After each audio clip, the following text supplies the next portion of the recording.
Hi everyone, it's 9 o'clock, so it's time to start.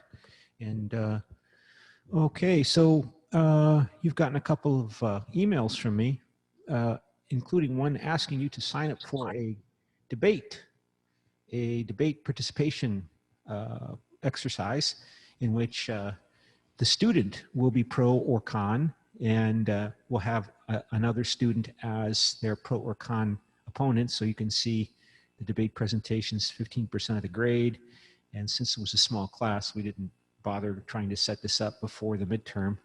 But I posted this yesterday, and already Ella has signed up to have our first debate on Friday on this week's readings on this topic: to South Koreans, if Europe can Europeanize, then Asia can Asianize.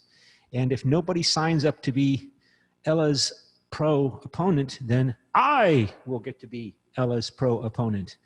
And Gloria signed up, and I think that's it so far. So the other two students in the class should also sign up. And of course, if they sign up to be the pro side of this Friday's debate with Ella, then please let me know by email so that I can, I'm aware. Otherwise, as I said, I will be pro. And so the debate format will be a little bit different than what we've been doing in class when we divide up into two groups and people take turns making their statements. This, of course, one of the objectives we have in the classes is to help polish your already wonderful communication skills. And so that means, of course, having experience not only writing in English, but also speaking in English. And the two, of course, are very closely connected. If you want to speak effectively in English in making a presentation, for example, you should write out your ideas.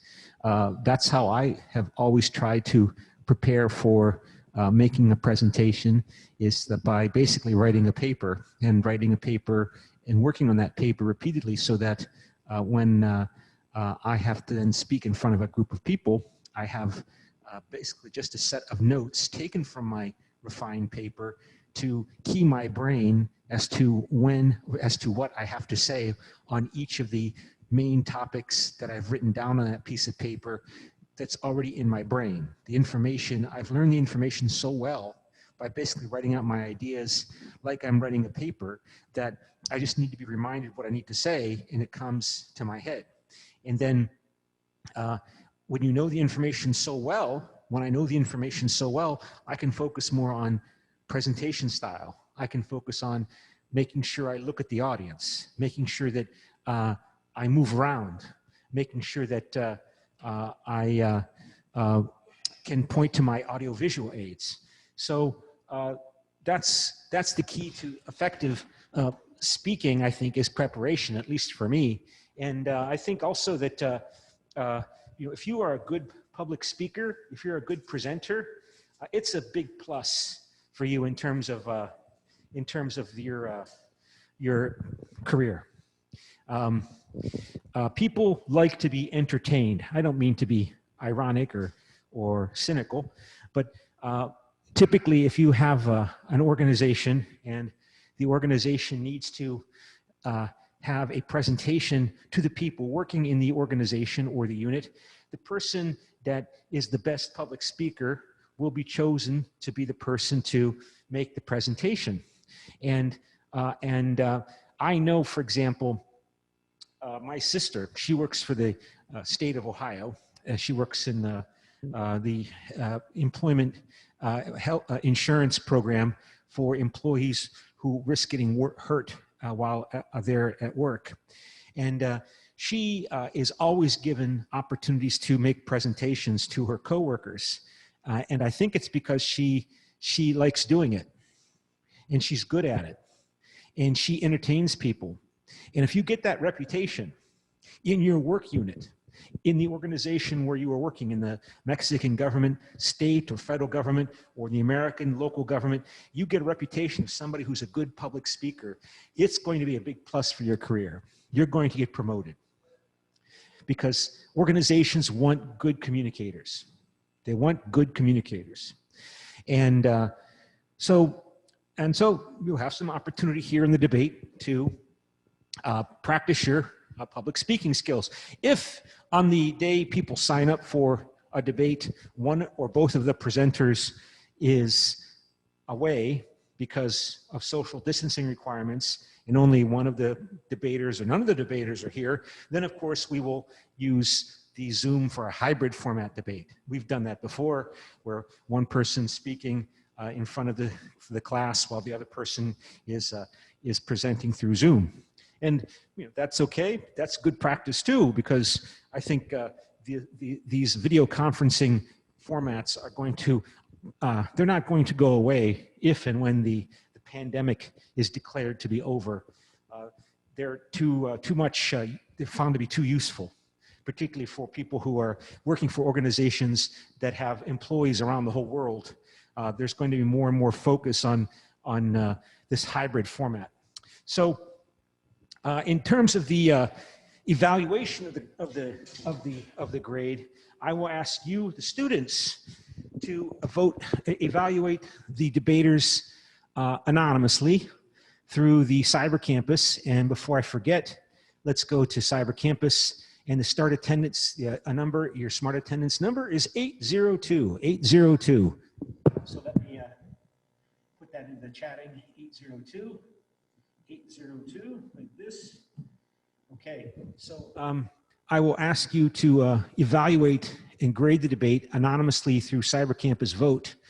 And the criterion or criteria that I would like you to use to evaluate the debate is here in this overly complicated file that I found online from a Canadian high school debate program.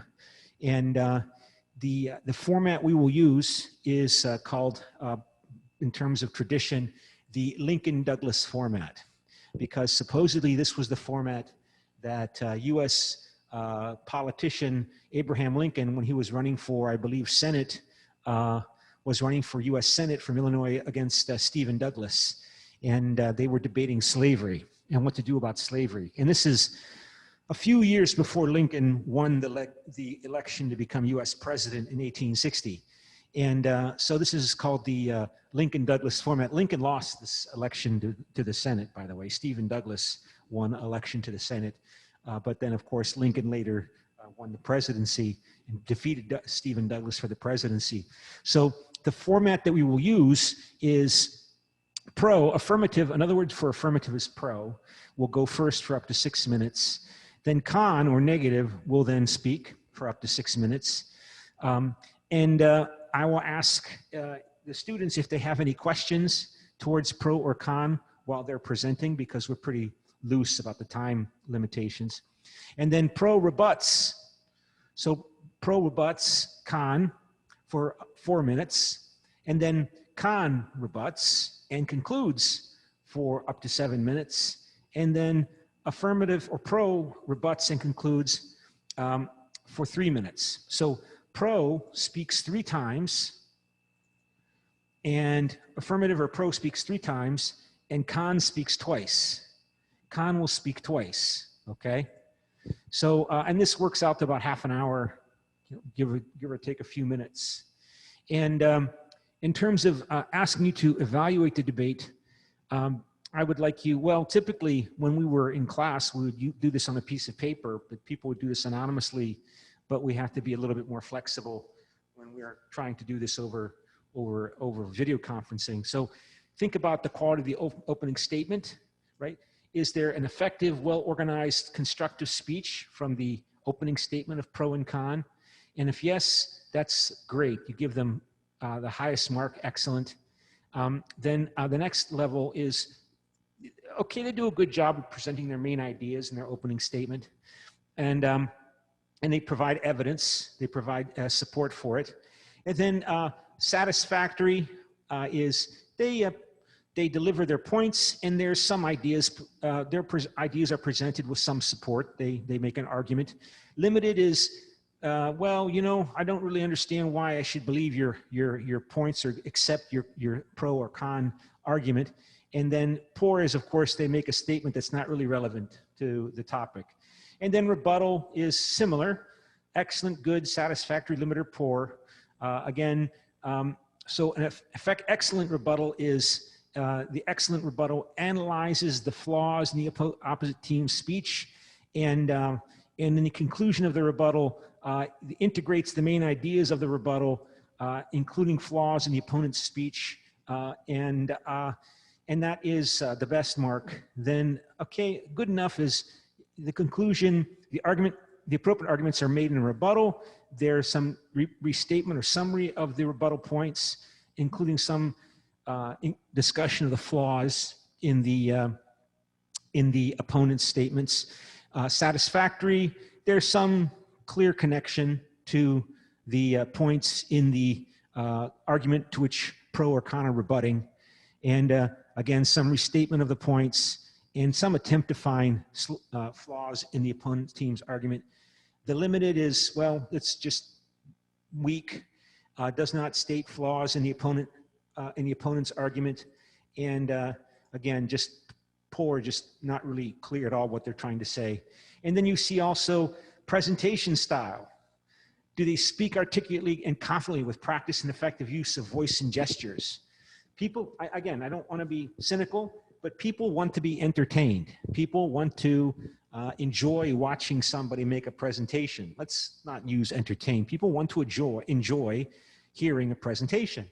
And that means, you know, looking nice, making it easier for them to follow, maybe making a PowerPoint presentation, although I think some people believe that PowerPoint presentations are used too much, because the PowerPoint presentations take away from the focus on the speaker and the points that the speaker is trying to make when the speaker is pointing towards a PowerPoint presentation and pointing to the images and text in the PowerPoint presentation. So, but I think that applies more to in face-to-face on-site presentations. Like if I'm talking to you and I'm looking at you and I'm focused on you, you might not need a PowerPoint presentation to be effective. But on Zoom, where there could be people from all over the world in different cultures, it seems almost as if most of the time everybody prepares a PowerPoint presentation if they're participating on Zoom. And I don't know if it really makes that much difference, but maybe it does, particularly if you're trying to make a presentation to people from different cultures. You know, you want to, as I said, you want to learn the information so well that you don't need to read it. I mean, the most dangerous thing I could do is if I make my presentation and I stand up here and I read it to you, because after I start reading, in about 5 minutes, you're going to fall asleep. And so you want to engage the public, the people you're speaking to, and that means you don't want to read your speech. You don't want to read your presentation. You can have notes to remind yourself in your hand what your main points are, but it's more like just a security blanket sort of notion that you have this in your hand so you don't have to be too worried because you do know what you have to say and you can remind yourself by the notes in your hand. You should be a little nervous when you make a presentation. That's okay. Being a little nervous is good. It keeps you focused. It keeps you energetic. It keeps you alert. You don't want to panic, though. You know, when people panic, they freeze up. They can't think. And but you know, it's normal to be a little bit nervous. That's okay. Makes some PowerPoint presentations or audiovisual aids. And then, of course, you know, good is not excellent, but good. And then satisfactory is basically that the person speaks loud enough so that the audience can hear, and some attempt to engage the audience through voice and eye contact. And I will post this, of course, this file. This is for a high school in Canada, so this is not, you know, really intimidating, right? This is not overly demanding. And again, the key to success is preparation. And again, 80% or 90% of the preparation. For me, it's basically, this is ideally what happens. When I present at a conference, when I make a presentation at a conference, I'm presenting a paper that I've written. And it's a paper that is well developed. So I've been going over the points in that paper and the content in the paper over and over and over again to polish it, to refine it, to reformulate my points, my ideas as concisely and clearly as possible. And so by doing that process, which can take a lot of time, of course, I've learned the information so well in my brain that I can just basically say what I have to say without even having to think about it, because it's so deeply embedded through the process of working on the paper. But if you're presenting on a new topic, that means you have to really study the material that you're presenting on. So that also refers to use of week's reading material. Everybody in the class has supposedly written a paragraph on the topic, for the debate topic for the week, and is using the information and ideas from that reading to develop, refine, and support their points. You know that, I know that. So when you make your debate, you know everybody is supposed to have done the reading and written a paragraph. So you're more likely to be persuasive to the audience for them to vote for you, pro, or vote for you, con, because you can remind them or point to them the information they already read in the book, in the reading for the week. Because remember, the intent of all communication is to persuade, And if you can show how your ideas have a relationship to the paragraph, to the debate topic and to the week's reading material, then you're more likely to persuade the class that your points are more valid than your opponent's, okay? So this is the evaluation criteria, and that's, but I typically when we vote, because during the pandemic using Cyber Campus to vote, it's not so, I can only ask, like, just grade the debate. But I would like you basically to keep these 4 points in mind when you're deciding what you should be looking for when you grade the debate. And then, of course, at the end of the semester, I assign the final grades to the debate, because I know this is kind of, can be a challenge to some people, but again, it's not a harsh, I don't grade these debates harshly. I mean, it's usually pretty, it's because it's more of a public speaking experience. So it's not something that, you know, if you do a good job, you're going to get a very good grade on the debate. Okay. So any questions? If no questions, then let's go back to the, well, let's look at the reading for this week. And again, if somebody's going to sign up for the debate, oh, look at that. Look at that. Oh, right. So we have pro and con. So Sarah and Ella will debate on Friday. And so I have to make sure that we give, you know, a good chunk of time in the class to that, so that we can get through it. And of course, you can, I'll share the screen. I'll allow you to share screen so that you can, I'll make you co-host so that you can share your screen. And like I said, if somebody is in class and the other person is not in class, then we'll just do it that way. It's no problem. All right. Okay. Yeah. Okay. Sounds like somebody. I don't know if somebody's trying to contact me. Okay. So let's then go to the back to the class here, and let me open up the. Well, first I should open up my notes for 13 and 14, and let me remind myself of what else we want to talk about here. And okay, so Europeanization is the theme for this week, and let me go from the beginning. So what does Europeanization mean? Since, you know, European countries Europeanize, can Asian countries Asianize? And let me again share the screen and go here. So share the screen. Okay, so it says, let me close that here. Okay, so this is again the theoretical portion of the text. which attempts to present a theoretical deduction of the findings from the chapters that you've read about Poland and Bulgaria and France and Germany and Greece and Spain. And so what do we find in terms of our theoretical frameworks? So this may be summarized. Diversity characterizes the European Union, each European Union member state. So history is still obviously very, very important, but this maybe is the most important point. Even though why each of these countries is distinctive, they have found common cause in the European Union. So that's the theme that I think comes across in this chapter and through the rest of the book, is that Europeanization doesn't mean everybody's becoming the same or moving towards becoming the same. So there's a Spanish way of doing things, a Greek way of doing things, an Italian way of doing things, and that continues.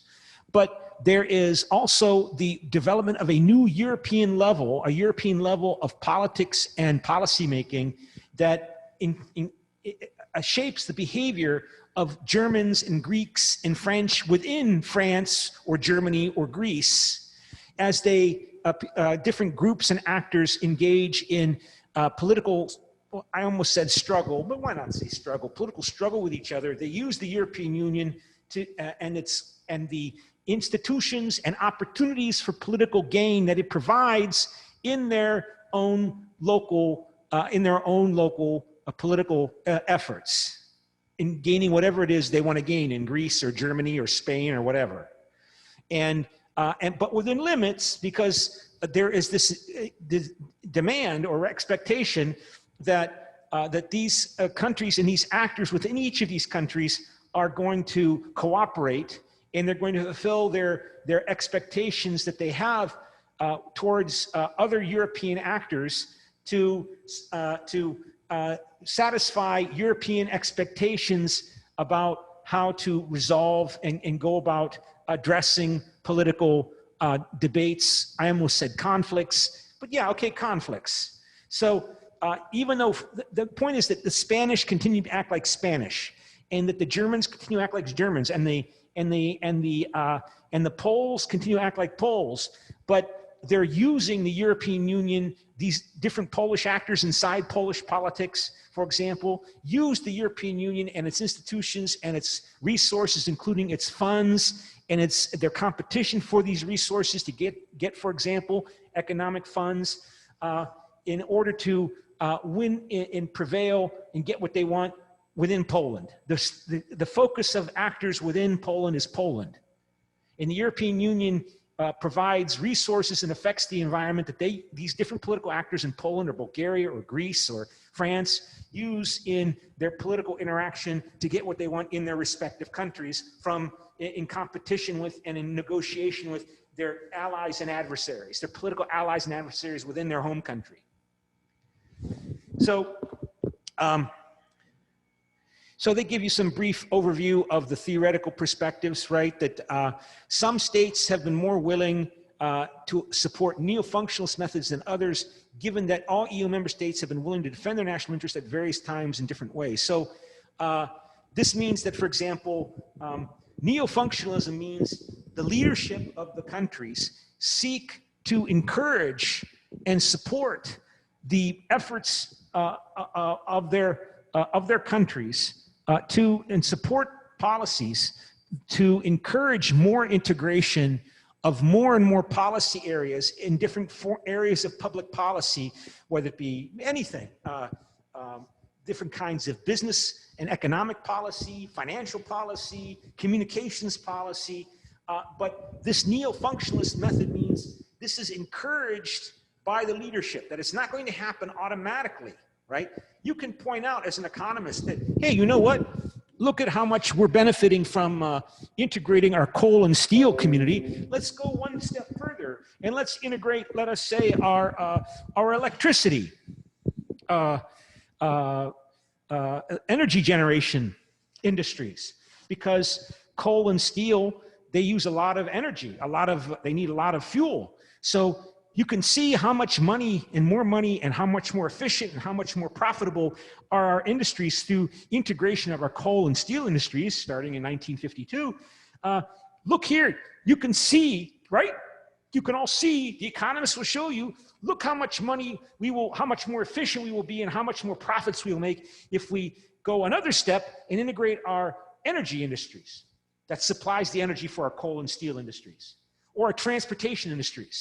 Yeah, but the point is, this neo-functionalist aspect means this further movement towards more integration happens because the leadership of these countries want it to happen and they make it happen. And if they do not want it to happen and you do not make it happen, it doesn't happen automatically.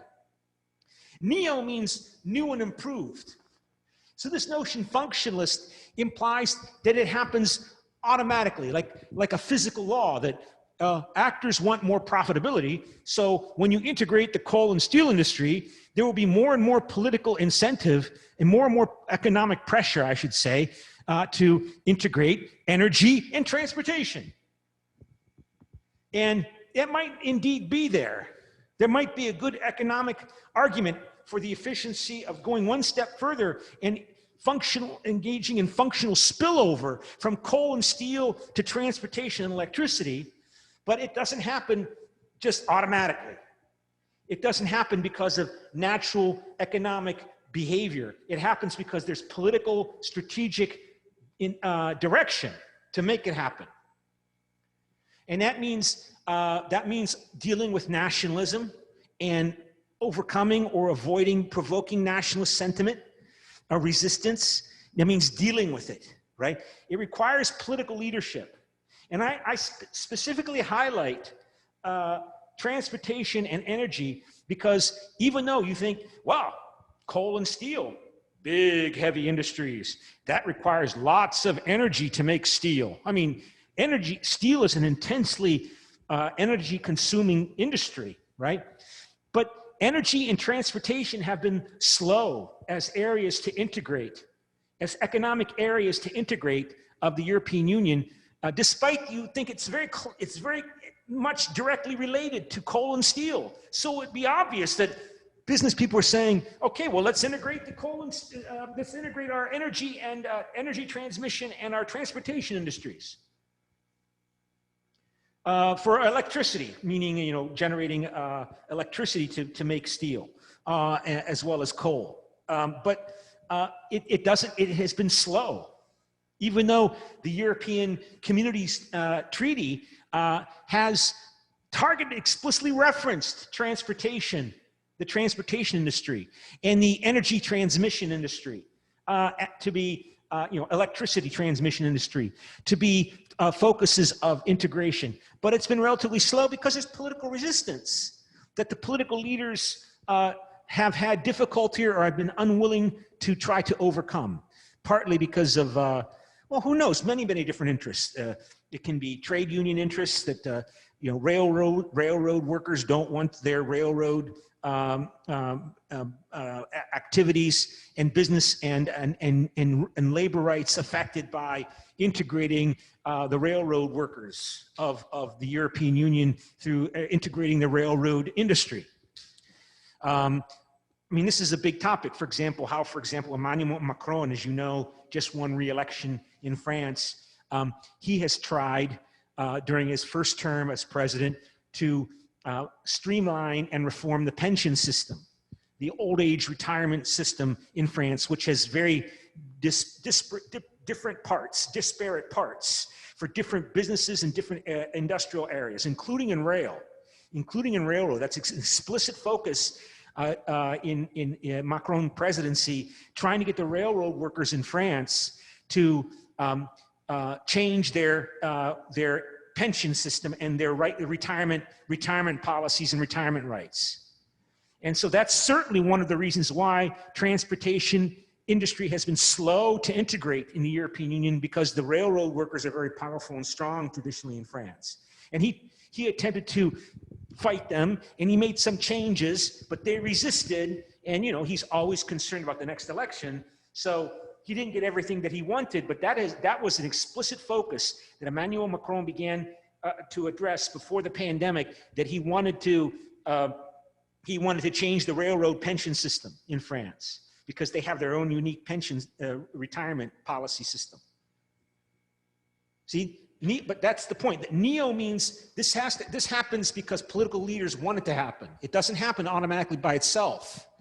And the bigger countries, they claim, including Germany and France, but also they mention the United Kingdom, have demonstrated this neo-functionalist perspective or preference, at least before the rise of the conservative party's drive for Brexit. Of course, the most favorable of these countries for integrating Europe was, of course, Germany, because Germany arose out of the ashes of the Nazi defeat, with the humiliation and pariah status that Germany was able to overcome and be reintegrated into the European community of nations through European integration.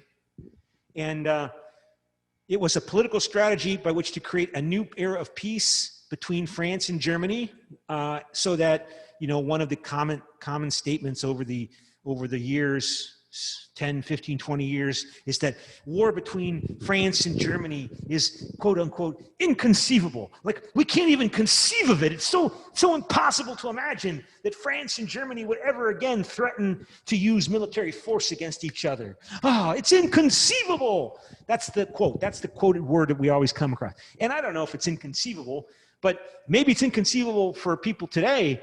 But again, up until 1945, or even into the 1950s, it was quite conceivable. So, so the specific consequence of that decision was the Europeanization, right? That Germany has been the biggest supporter of Europeanization, but they argue that, of course, under Chancellor Schroeder, and then under Angela Merkel, who just stepped down, has now been replaced by Olaf Scholz, a social democratic minister, that this commitment to Europeanization has reduced, again, not coincidentally with the end of the Cold War, okay? And of course, the rise of nationalism. And again, these politicians are always thinking about elections, elections, elections, elections. What do I have to do to keep and gain more public support? So, with the end of the common enemy, the Soviet Union, of course, there was more of a focus on, remember, the enemy of my enemy is my friend. The Soviet Union is gone. And so politics within Italy and within France and in Germany becomes focused upon other issues that become more and more important, like, for example, immigration. This chapter goes on to highlight that France has been more schizophrenic in its behavior towards neo-functional approaches to European integration. It was an enthusiastic supporter, France was, in European integration, and the French leadership of the French state, the French executive branch, the presidency and the prime minister. Well, of course, before this Schuman Plan was promoted in the late 1940s, early 1950s, named after the French Prime Minister Robert Schuman, he's got a German name, but he was French, right? And this is before the Fifth Republic under Charles de Gaulle was established, that made the very strong office of presidency that Emmanuel Macron now occupies. The French president was more like the German president today, more symbolic. So, but the point is that it was the executive branch of France, whether it was in the Fourth Republic or the Fifth Republic under de Gaulle, these were proposals from the French executive branch, the Schuman Plan and the European Defense Community Plan, to integrate the militaries. And of course, that also, as we also highlighted previously, that was a brilliant idea, that when it got to the French legislature said, no, we're not going to integrate the French army with the German army. So, sorry, just 8 years after the end of World War II, it's not going to happen. And we don't see as much of a threat from the Soviet Union as the Americans claim would motivate us to consider doing that. And then France was hesitant about what to do regarding Germany, but then France adopted the approach of supporting more integration in order to solidify and reinforce Franco-German friendship, Franco-German cooperation. And Franco-German cooperation. And of course, And the French and the Germans have been, of course, leaders in the Eurozone and the development of the Euro. And following the Eurozone sovereign debt crisis, French President Emmanuel Macron strongly favored reform of the monetary union to go forward further and strengthen it and make the European Central Bank. And does anybody know who the president of the European Central Bank is today? Christine Lagarde, a former French finance minister who had previously been head of the IMF. She became the third president of the European Central Bank after Mario Draghi left and is now Prime Minister of Italy. So a French person is head of the European Central Bank. And this book was, the chapters were probably, well, I know the chapters had to have been finished in 2019 because the book was published in early 2020. I don't think there's any reference to the pandemic in the book. And as late as 2019, there was all these proposals about, maybe the European Union should sell bonds to investors the way the United States sells treasury bonds to cover its budget deficit, to raise money for the US government, to cover the fact that it spends more money than the US government takes in the form of taxes. So governments like the United States and Mexico and Germany and France and Britain, they sell investment bonds to investors and borrow the money from the investors and promise to pay the money back with some level of interest, right? And so there's always was that pressure why can't the European Union sell bonds to investors to get more money? And Germany was going, no. As late as 2019, late 2019, Angela Merkel said, no, we're not going to go with Euro bonds. This is after the sovereign debt crisis. People were saying, well, maybe we should raise more money for Greece's problems to cover their budget deficit, and rather than just have the European Central Bank buy Greek bonds, because that's what Mario Draghi, when he was president of the European Central Bank, was doing. Basically, he was keeping Greece government from defaulting on its loan by having the European Central Bank actually just print money, print euros to buy Greek bonds, Greek government bonds to cover Greece's budget deficit. When people say, well, let's go incrementally, neo-functional spillover, one further step, neo-functional spillover. Why don't we have the European Union issue bonds? Have the European Central Bank issue Euro bonds and have investors buy them? Rather than, what difference would it make? And Angela Merkel said, no. She was always nervous about how German voters would respond about particularly these stereotypes that people like Greeks are, their institutions are so ineffective, their policies are wasteful, supposedly. Greek observers and representatives are defensive about German claims that the Greeks don't work long enough, they retire too early, you can retire when you're 55, that this needs to change, and Germany can't be paying for Greeks to retire when they're 55 years old, oh my gosh. And so Angela Merkel was always saying no, and then the pandemic hit. And a miracle happened. European Union decides to issue Eurobonds, which they started offering on a massive level for the first time in June of last year, in the summer of last year. And that's not covered in your book. And that's a big step. That's a big step, that the European Union is selling Eurobonds to investors so that the European Commission can raise money to give loans and grants to Greece, Italy, all of the member states under what's called the Next Generation program. It's not covered in your book because this is a response to the COVID-19 pandemic. Next Generation. 750 billion euros in total that the European Union is raising, including through Eurobond issuing for investors, and the investors are buying them. They're purchasing them at low interest rates, because the foundation of this entire Eurozone system is Germany. And Germany has the reputation of being the most efficient, most trustworthy, most secure, most boring investment you can make. So since Germany paying back its own bonds is considered to be as reliable as the sun rising in the morning, and Germany has demonstrated it is committed to making the Eurozone work. From Germany's point of view, European integration, and specifically the Eurozone, must be successful. It must be maintained. It must be protected, not because the Germans are wonderful human beings, but because it's Germany's national interest. Given Germany's history, given the lingering suspicions among different countries like Poland, after what Germany did to them during World War II, the reliance upon Germany for exports. I mean, the German economy is,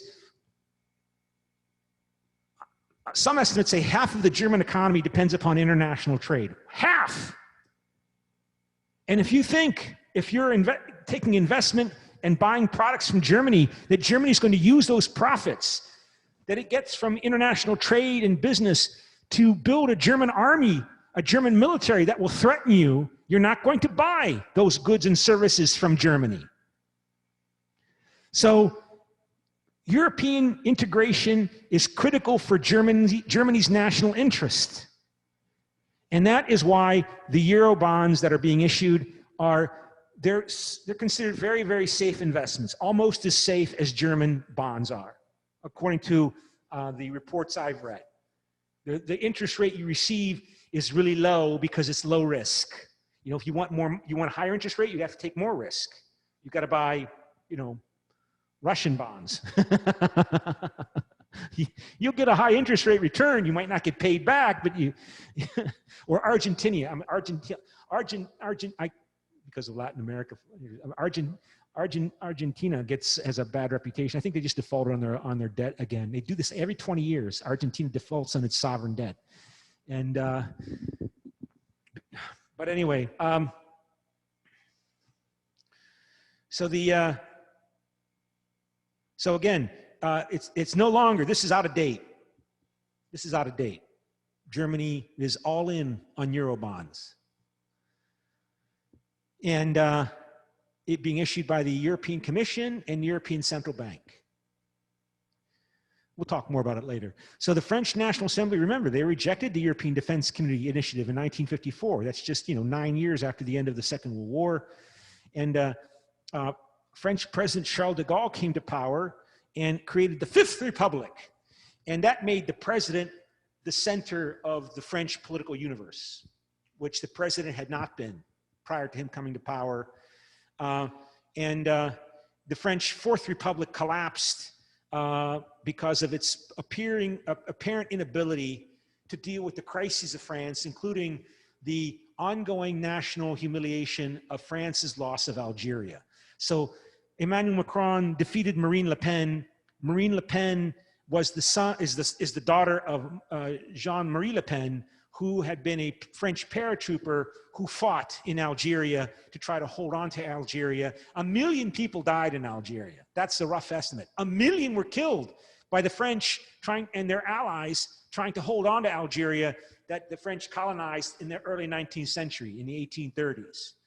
Algeria even had representatives in the French National Assembly, and the Algerian national liberation struggle was brutal and vicious in terms of the reaction against it. And Jean-Marie Le Pen, the 90-year-old father of Marine Le Pen, he was a paratrooper, and the charges have been made at him that he committed war crimes when he was an elite French soldier fighting the Algerian resistance. And hundreds of thousands of French people left Algeria, and I think maybe at least 1 million moved from Algeria back to France. And this is, for the French, what the Vietnam War is for Americans, a national humiliation, and it's still lingering and affecting French politics to the present, if only because the legacy of the French Empire in Algeria and elsewhere in Africa includes a movement by hundreds of thousands of North Africans from the old French Empire to France, either because a lot of them fought for the French and the French had to help them because they were going to be targeted for retribution for being traitors, or they had they had family contacts already with French people, and France's obligations, perceived obligations to do something for these people, and particularly because the French economy after World War II needed workers. It needed workers in its growth phase of its post-World War II economy. So, I mean, like close to 6% of the French population is now Muslim. And those are overwhelmingly from former territories of the French Empire, including Algeria. And the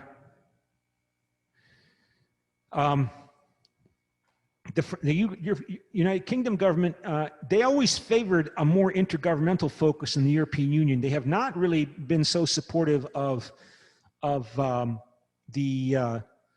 supportive as France or Germany regarding movement of the European Union towards a supranational federal system. The United Kingdom leaders have always been publicly resistant to that. The French and the Germans, they won't come out and say that they favor a supranational federal Europe, but they're more willing to acquiesce to it through responses to crises. Like I told you, the European Union now issues Eurobonds.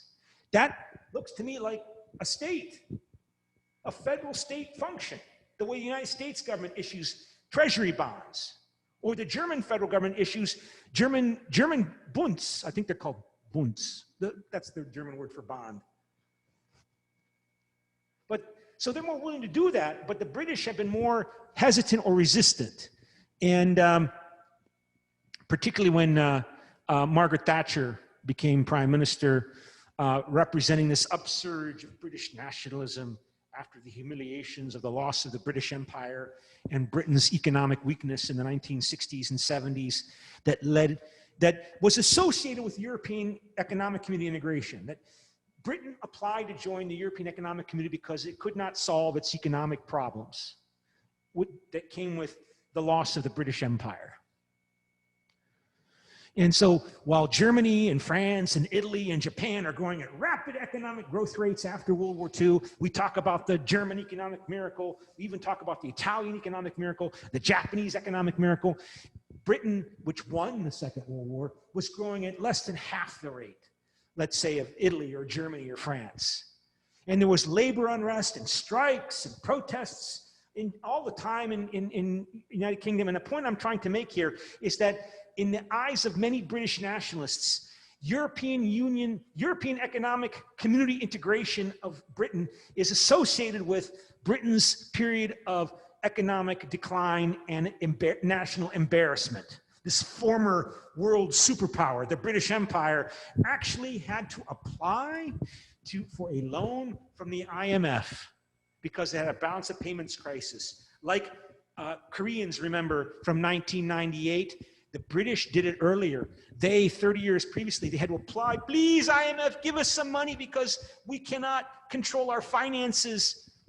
That this is the former capital of the British Empire, London, with all of its economic and monetary institutions in the city, has to apply to the IMF for a loan because of an economic balance of payments crisis.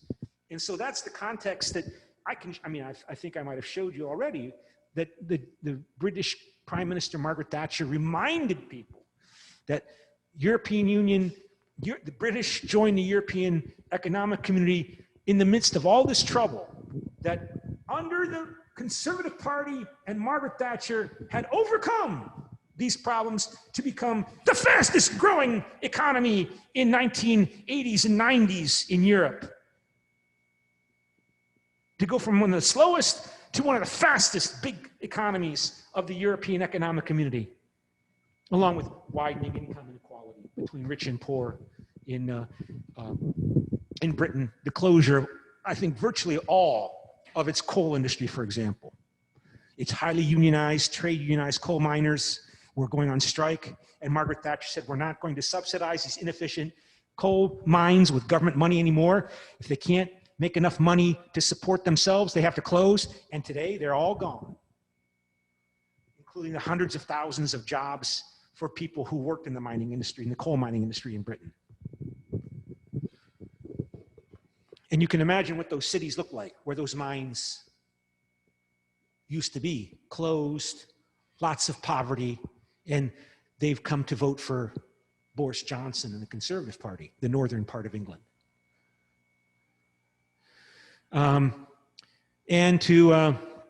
This rising nationalism led to the Prime Minister Cameron, another Conservative Prime Minister, to take a gamble on making a final decision about Britain's position in the European Union, to have a referendum, and we all know what happened with that referendum. And it passed by not too close, 52 to 48% in favor of leaving, and which they did right on the eve of the start of the pandemic in January 31st, 2020. Okay, that's where I have to stop today. And so we'll have our first debate on Friday, okay? So I'm going to shut down the class. And again, please sign up for a debate. And see you. Bye.